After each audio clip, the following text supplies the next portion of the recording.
সোমার গল্পের আসরে সবাইকে স্বাগত। নানা স্বাদের বিভিন্ন সাহিত্যিকের ক্লাসিক সাহিত্যের সম্ভার নিয়ে আমি হাজির থাকি এই চ্যানেলে। আজ পড়ব হিন্দি সাহিত্যের বিশিষ্ট সাহিত্যিক মুন্সি প্রেমচাঁদের একটি ছোট গল্প।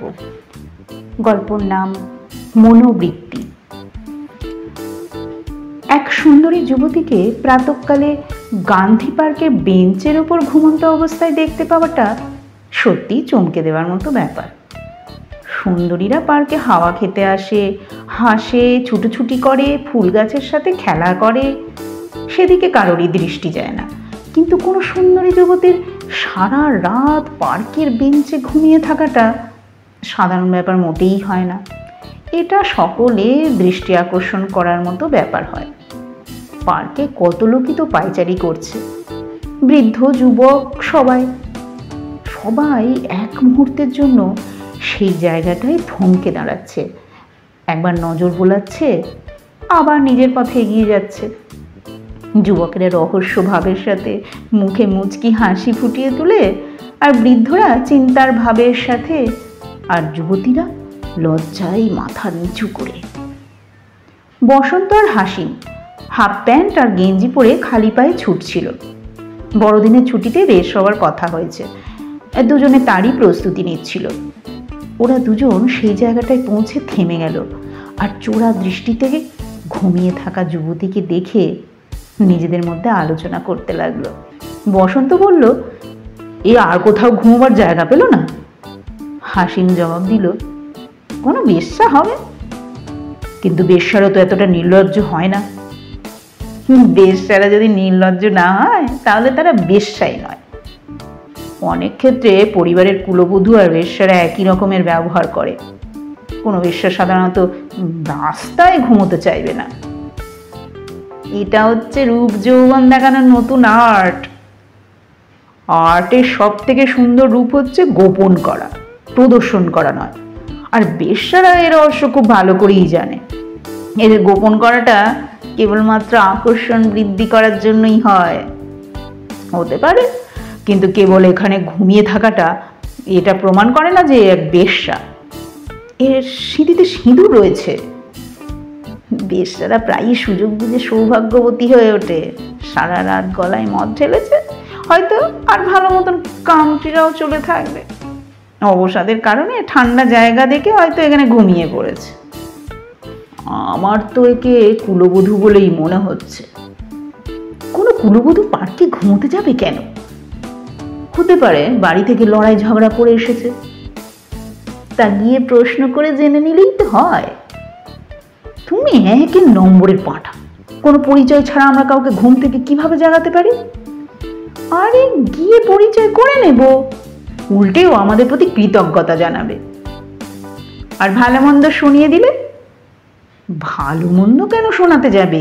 আমরা ওর সাথে সৌজন্যতা দিয়ে সব হৃদয়তার সাথে কথা বলবো। কোনো যুবতীকে তেমন কথা শুনে রাগ করতে পারবে না। আরে গত যৌবনারাও এমন রসের কথা শুনে খুশি হয়ে ওঠে। এ তো নবযৌবনা। আমি রূপ আর যৌবনের এমন সঙ্গম এর আগে কখনো দেখিনি। আমার হৃদয়ে তো এর রূপ সারাটা জীবন পর্যন্ত অঙ্কিত হয়ে পড়েছে। আমি হয়তো জীবনে কখনো একে ভুলতে পারবো না। আমি আবার বলছি, এ নিশ্চয়ই কোনো বেশ্যা। রূপের দেবী বেশ্যা হলেও উপাস্য হয়। এখানে দাঁড়িয়ে দাঁড়িয়ে কবিদের মতো কবিতা ওড়াবে, নাকি আমার সাথে ওর কাছে পর্যন্ত যাবে? তুমি কেবল দাঁড়িয়েই থাকো, যা বলার আমি বলবো। এ নিশ্চয়ই কোনো কুলবধূ। কোনো কুলবধূ পার্কে এসে ঘুমোলে সেটার একমাত্র অর্থ এটাই হয় যে এ পুরুষদের নিজেদের প্রতি আকৃষ্ট করতে চায়। আর এ বেশ্যা মনোবৃত্তি। আজকের যুগের যুবতীরা সরাসরি যুবকদের চোখের সাথে চোখ মেলায়। আমার মন বলছে যে এক কুলবধূ আর কোনো পরস্ত্রীর সাথে কোনো প্রকারের বার্তালাপ করাকে আমি নোংরামো বলেই মনে করি।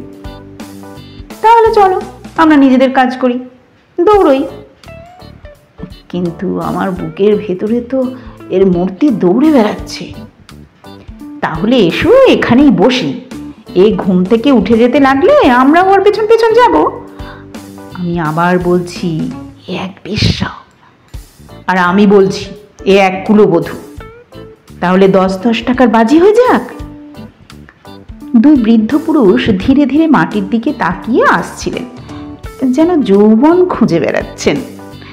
একজনের কোমর ঝুঁকে পড়েছে, চুল কালো, শরীর স্থূল, এবং অন্যজনের মাথার চুল পেকে গেছে, কিন্তু কোমর সোজা, ছিপছিপে চেহারা। দুজনেরই সব দাঁত পড়ে গেছে, মুখে নকল দাঁত লাগানো, দুজনেরই চোখে চশমা। মোটা মহাশয় পেশায় উকিল, আর ছিপছিপে ভদ্রলোক পেশায় ডাক্তার। উকিলটি বললেন, দেখেছেন 20 শতাব্দীর চমৎকার?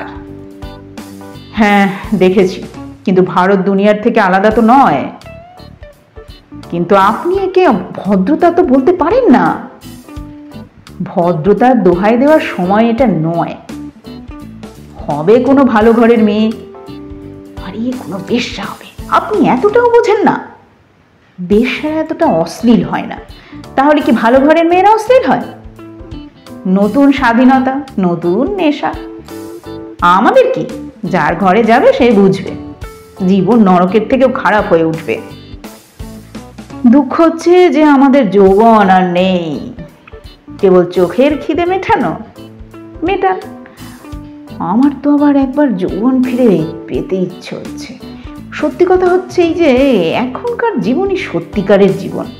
আমাদের সময় তো কোথাও কোনো সুন্দর মুখ দেখতেই পাওয়া যেত না, আর আজ যেদিকে তাকান সব দিকেই সুন্দরীরা ছেয়ে রয়েছে। শুনুন, এই দুনিয়ায় সুন্দরী যুবতীরা বৃদ্ধ পুরুষদের সব থেকে বেশি ঘৃণা করে। আমি এমনটা মানি না। পুরুষদের অস্ত্র তাদের যৌবন হয় না, তাদের শক্তি সম্পন্নতা হয়।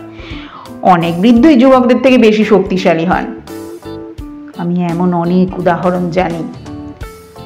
আমি নিজেকে কোনো যুবকের থেকে কোনো অংশে কম মনে করি না। সব ঠিক আছে, কিন্তু বৃদ্ধদের হৃদয় দুর্বল হয়ে আসে। তা যদি না হতো তাহলে এই রমণীকে এই অবস্থায় দেখে সবাই এইভাবে চলে যেত না। আমি তো ভালো করে দেখতেও পারলাম না। ভয় হচ্ছিল যে যদি ঘুম ভেঙেও আমাকে এইভাবে ওর দিকে তাকিয়ে থাকতে দেখলে না জানি কি মনে করবে। এই দেখেও খুশি হয়ে উঠতো যে এক বৃদ্ধের উপরে ওর জাদু চলে গেছে। আরে থাকতে দিন, আপনি কিছুদিন ওই ওকাসার সেবন করুন। চন্দ্রদয় খেয়ে দেখেছি, সব পয়সা ওই লোটার ব্যবসা। মাংকি গ্ল্যান্ড লাগিয়ে নিন না। আপনি এই যুবতীর সাথে আমার রিলেশন পাক্কা করে দিন, আমি আপনার কথা মানতে রাজি আছি। হ্যাঁ, সেটা আপনি আমার উপরে ছেড়ে দিন, কিন্তু এতে আমারও ভাগ থাকা চাই। অর্থাৎ মাঝে মাঝে আমিও আপনার বাড়িতে উঁকি মেরে চোখের খিদে মিটিয়ে নেব। আপনি এমন উদ্দেশ্য নিয়ে আমার বাড়িতে এলে আমি তো আপনার শত্রু হয়ে পড়ব। ওহো, আপনি তো মাংকি প্ল্যান্ডের নাম শুনেই যুবক হয়ে উঠলেন দেখছি। আমি তো এমনটা মনে করি যে এটাও ডাক্তাররা পয়সা লোটার এক চাল বার করেছে। আরে রমণীর এক স্পর্শেই যৌবন ভরা আছে। এর প্রতিটা অঙ্গে, প্রতিটা মুদ্রায়, প্রতিটা হাসিতে, প্রতিটা পোশাকে যৌবন ভরা রয়েছে। 100 মাংকি প্ল্যান্ডের কাজ এক রমণীর আলিঙ্গন করে দিতে পারে। আচ্ছা আচ্ছা, এবার একটু জোরে জোরে পা চালান, ক্লায়েন্ট এসে বসে থাকবে হয়তো। এর মুখটা আমার জীবন মনে থাকবে। আপনি আবার একবার মনে করিয়ে দিলেন। এইভাবে এই জন্য ঘুমিয়ে রয়েছে, যাতে লোকেরা এর রূপ, এর অঙ্গবিন্যাস, এর এলোমেলো হয়ে থাকা চুল, এর খোলা ঘাড় দেখে আর নিজেদের বুক চাপড়ায়। এইভাবে এখান থেকে চলে যাওয়াটা এর সাথে অন্যায় করা হবে। ও আমাদের ডাকছে আর আপনি পালাচ্ছেন। আমরা যেভাবে হৃদয়ের অন্তঃস্থল থেকে কাউকে ভালোবাসি, এখনকার যুবকেরা তেমনটা পারবে?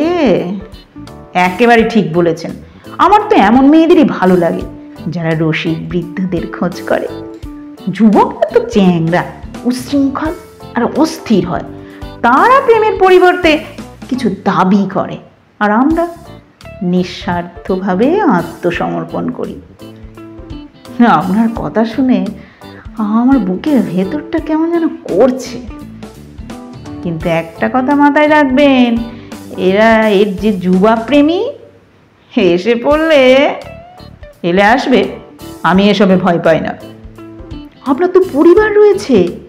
হ্যাঁ আছে, কিন্তু যখন নিজের ছেলেই শত্রুতা করতে শুরু করে তখন কি করা যাবে? আমার ছেলে যশবন্ত আমাকে বন্দুকে ভয় দেখায়। এই হচ্ছে এই যুগের বিশেষত্ব। অক্টোবর মাসে রোদ তীব্র হয়ে এসেছিল। দুই বন্ধু এগিয়ে চললেন। দুই মাঝবয়সী ভদ্রমহিলা, এক বৃদ্ধা আর এক নবযৌবনা, পার্কের গেটের সামনে গাড়ি থেকে নামলেন আর পার্কে হাওয়া খাওয়ার জন্য ঢুকলেন। ওনাদের দৃষ্টিও সেই ঘুমিয়ে থাকা যুবতীর ওপরে পড়ল। বৃদ্ধা বললেন, বড়ই নির্লজ্জ। নবযৌবনা ওর দিকে ঘৃণা ভরে দৃষ্টিতে তাকিয়ে বললেন, সাজগোজ তো কোনো বড় ঘরের দেবীদের মতো। তুমি শুধু সাজগোজই দেখো, এই জন্যই পুরুষেরা বলে যে মেয়েদের বেশি স্বাধীনতা দিতে নেই। আমার তো একে দেখে কোনো বেশ্যা বলে মনে হচ্ছে। বেশ্যা হলেও এতটা নির্লজ্জতা দেখিয়ে গোটা স্ত্রী সমাজকে লজ্জিত করে তোলার এর কি অধিকার রয়েছে? কেমন সেজে গুজে ঘুমিয়ে রয়েছে দেখো, যেন নিজের ঘরে শুয়ে আছে। বেহায়াপনার চূড়ান্ত। আমি পর্দানসীন হতে চাই না, পুরুষদের গোলামি করতে চাই না, কিন্তু মেয়েদের গৌরবশীলতা লজ্জাশীলতাও আমি ত্যাগ করতে চাই না। কোনো মেয়েকে রাস্তায় সিগারেট খেতে দেখলে আমার সর্বশরীর জ্বলে ওঠে। ঠিক সেইভাবেই অর্ধেক বুকের জাম্পারও আমার ভালো লাগে না। আমরা লাজ লজ্জা ত্যাগ করলে কি এটা প্রমাণ হয়ে পড়বে যে আমরা অনেক বেশি ফরওয়ার্ড হয়ে উঠেছি? পুরুষরা তো নিজেদের বুক পিঠ খুলে ঘুরেই বেড়ায় না। এই কথা যখন আমি আপনাকে বলি তখন আপনি আমার উপরে রেগে ওঠেন। পুরুষেরা স্বাধীন, তারা ভেতর থেকে এমনটা অনুভব করে যে তারা স্বাধীন, তারা স্বাধীনতার কৃত্রিম প্রদর্শন করে না। আর মেয়েরা ভেতর থেকে এমনটা অনুভব করে যে তারা স্বাধীন নয়, এই জন্যই তারা স্বাধীনতার কৃত্রিম প্রদর্শন করে। যে শক্তিমান হয় সে বেশি জোর দেখায় না, যে দুর্বল হয় সেই বেশি জোর দেখায়। আপনি কি মেয়েদের নিজেদের চোখের জল মোছার জন্য এতটা অধিকারও দিতে চান না? আমি তো এমনটা বলি যে মেয়েরা নিজেদের গোপন রেখে পুরুষদের যতটা নাচাতে পারে, নিজেদের উন্মুক্ত করে ততটা নাচাতে পারে না। মেয়েরাই কেবল পুরুষদের আকর্ষণের চিন্তা কেন করবে? পুরুষেরা কেন স্ত্রীদের থেকে পর্দা করবে না? আজ তুমি আমার মুখ খুলিও না মিনু। এই ছুরির ঘুম ভাঙিয়ে ওকে এটা বলে দাও যে ও যেন নিজের বাড়িতে গিয়ে ঘুমোয়। এখান দিয়ে এত লোক যাওয়া আসা করছে, আর এই নির্লজ্জ পা ছড়িয়ে পড়ে রয়েছে। এর এখানে ঘুম এলো কি করে? কাল রাতে প্রচন্ড গরম পড়েছিল। ঠান্ডা হাওয়ায় হয়তো বেচারির চোখ লেগে গেছে। তা বলে সারা রাত এখানে পড়ে থাকবে? মিনু যুবতীর কাছে গিয়ে ওর হাত ধরে নাড়া দিলেন। আপনি এখানে কেন ঘুমিয়ে রয়েছেন? এত বেলা হয়ে গেল, এবার উঠে বাড়ি যান। যুবতী চোখ খুলল। ও, এত বেলা হয়ে গেছে, আমি কি ঘুমিয়ে পড়েছিলাম? আমার প্রায়ই না মাথা ঘুরে ওঠে। আমি ভেবেছিলাম হয়তো ঠান্ডা হাওয়ায় কিছুক্ষণ থাকলে ভালো লাগবে, তাই এখানে এসেছিলাম। কিন্তু মাথাটা প্রচণ্ড ঘুরে ওঠায় এই বেঞ্চে বসে পড়ি। তারপর আমার আর কোনো জ্ঞান ছিল না। এখনো আমি ঠিকভাবে দাঁড়াতে পারছি না, মনে হচ্ছে মাথা ঘুরে পড়ে যাব।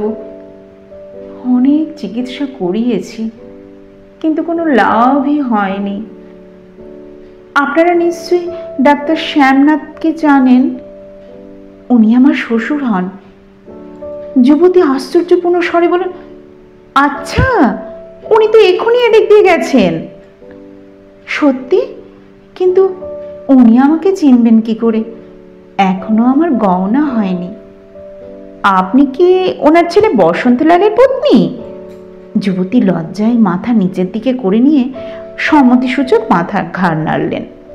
মিনু হেসে উঠে বললেন, বসন্তলালও তো এক্ষুনি এদিক দিয়ে গেছে, ওর সাথে আমার ইউনিভার্সিটিতে আলাপ। আচ্ছা, কিন্তু উনিও আমাকে দেখেননি। তাহলে আমি ছুটে গিয়ে ডাক্তারবাবুকে খবরটা দিয়ে আসি? না না, আমি একটু পরে নিজে থেকেই ঠিক হয়ে পড়ব। বসন্তলাল ওদিকে দাঁড়িয়ে রয়েছে, ওকে ডেকে আনবো? না, কাউকে ডাকবেন না। তাহলে চলুন, আমি আমার গাড়িতে করে আপনাকে বাড়ি ছেড়ে দিয়ে আসি। আপনার প্রতি আমি কৃতজ্ঞ হয়ে থাকব।